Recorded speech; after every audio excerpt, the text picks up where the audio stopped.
여러분, 허리 얇아지고 싶으신가요? 예를 들면 머리카락으로 가려지는 한주머리?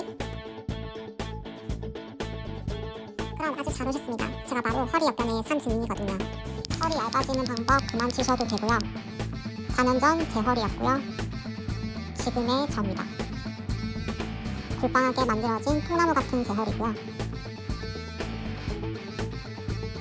정확히 반 조각 내버린 지금의 제 허리입니다. 안녕하세요. 이수정 선수입니다. 먼저 저에 대한 간단한 소개를 하자면 현재 저는 피트니스 종목 중 비키니라는 종목에서 활동하고 있는 비키니 선수입니다.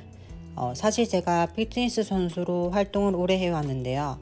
비키니 선수로 시작해 스포츠 모델 선수, 피규어 선수로 매년 전향해 갔고 피규어라는 종목으로 활동을 4년 전까지 했었습니다.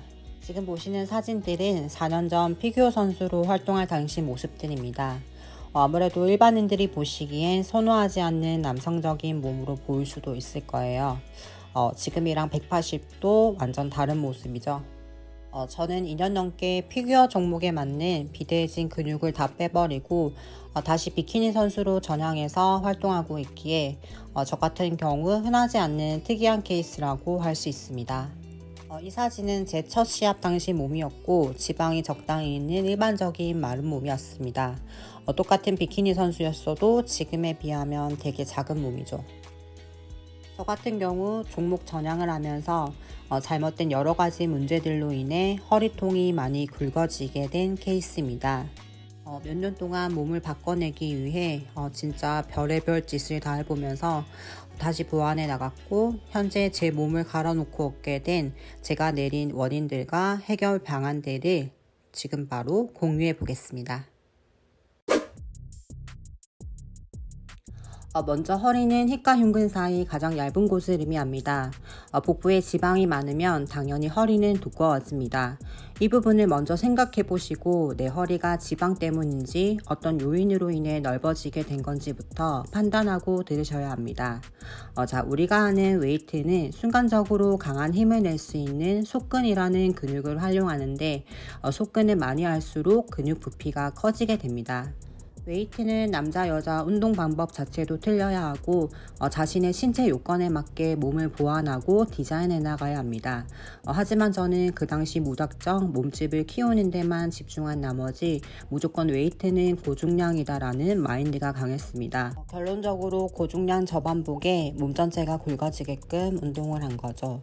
웨이트를 해서 굵어졌다는 게 아니라 운동 방식이 잘못됐다는 걸 뜻합니다. 특히 여기가 핵심인데 복근 운동 같은 경우 케이블로 중량을 이용한 케이블 크런치, 케이블 사이드 밴드를 특히 많이 했습니다. 로만 체어에서 중량을 두고 사이드 밴드도 열심히 했고요. 외복 사근을 단련하고 발달시키기 위한 여러 가지 운동들을 많이 진행했는데 결과적으로 허리가 정말 두꺼워집니다. 여기서 제 몸의 단점 중 하나가 골반이 매우 좁고 허리가 길기 때문에 포징을 안 잡고 잡고의 차이가 상당히 많이 나는 편인데 똑같은 허리 둘레라도 저는 상대적으로 더 굵어 보일 수밖에 없는 악조건을 가졌음에도 이 같은 실수를 해버린 거죠.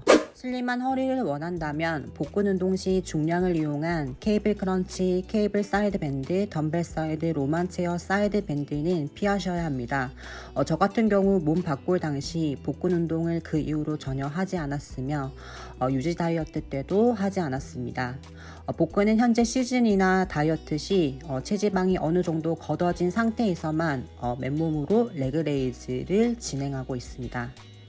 복근 운동은 여러 가지 동작을 할 필요 없으며 한두 가지 동작만으로도 충분합니다. 마지막으로 중요한 부분을 추가하자면 얇은 허리를 만들기 위해선 우선적으로 체지방을 걷어내야 하고 복근 운동만 열심히 한다고 해서 뱃살을 절대 뺄 수 없습니다. 꼭 대근육이 사용되는 전신 운동과 식단 관리를 통해 총 에너지 소모량을 높여서 체지방을 걷어내 주셔야 합니다. 하기 싫다고 식단 조절 하나만 하시면 근육량이 줄어들어 기초 대사량이 떨어집니다. 살찌는 환경 만들지 마시고 꼭 웨이트 운동은 필수적으로 해주시길 바랄게요. 굵은 허리가 된 두 번째 원인은 바로 나랑드 사이다 때문입니다. 주인공이 바로 나랑드 사이다이지만 정확히 말하면 나랑드 사이다의 주 원료 수크랄로스 때문입니다. 이는 합성 감미료의 일종으로 설탕보다 600배 강한 단맛을 가진 무열량 감미료이며 열량이 거의 없고 적은 양으로 단맛을 낼 수 있으며 설탕을 대체할 용도로 식품 제조와 가공에 널리 쓰이고 있습니다. 첫 번째 증상은 식이장애 증상입니다. 잦은 폭식과 가식으로 인해 음식량 조절과 식욕 제어가 되지 않았고 위에 저장능력이 커져서 포만감을 느끼는 것에 장애가 생겨버렸습니다.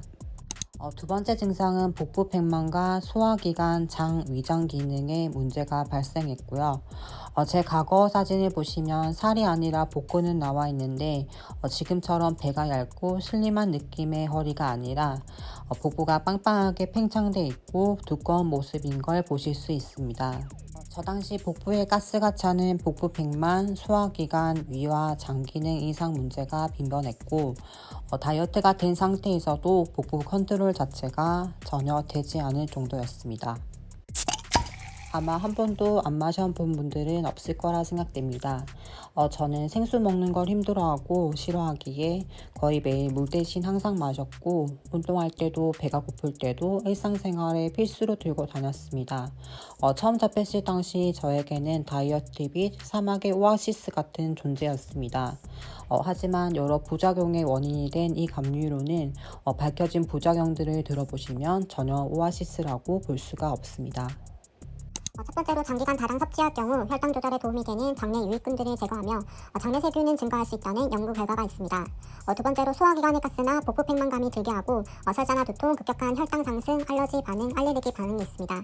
세 번째로 신체 내부에 들어오면 체내에서 분해가 되지 않고 장에서 흡수되어 간을 통과해 이물질이 된 상태로 몸속을 떠돌다가 신장에 도달하게 됩니다. 이는 장기간 지속 섭취했을 때 간이나 신장에 손상을 준다고 합니다. 수크랄로스는 인공 감미료에 칼로리가 없다는 사실을 내가 인지하고 부족한 칼로리를 보충하기 위해 몸의 공복 반응을 일으키게 되는데 이는 식욕을 자극시켜 더 많이 먹도록 유도하게 합니다. 이 말은 즉슨 렙틴 저항성을 유발한다고 볼 수 있습니다. 여기서 렙틴은 지방 조직에서 분비하여 위가 식사를 했을 때 포만감을 느끼게 만들어주는 호르몬을 뜻하는데 렙틴의 분비량이 늘어나면 식욕이 억제되고 동시에 활동성이 높아져 에너지 소모량도 늘어나게 됩니다. 하지만 감미료 섭취로 인해 렙틴 저항성을 유발시키는 건 우리의 뇌가 분비된 렙틴에 반응하지 않는다는 말인데 렙틴에 반응하지 않는 우리의 몸은 렙틴이 억제되었을 때의 패턴을 따르게 됩니다. 다시 말해 몸의 에너지 소모량을 줄이고 외부로부터 음식물의 섭취를 계속해서 요구하게 만든다고 볼 수 있습니다.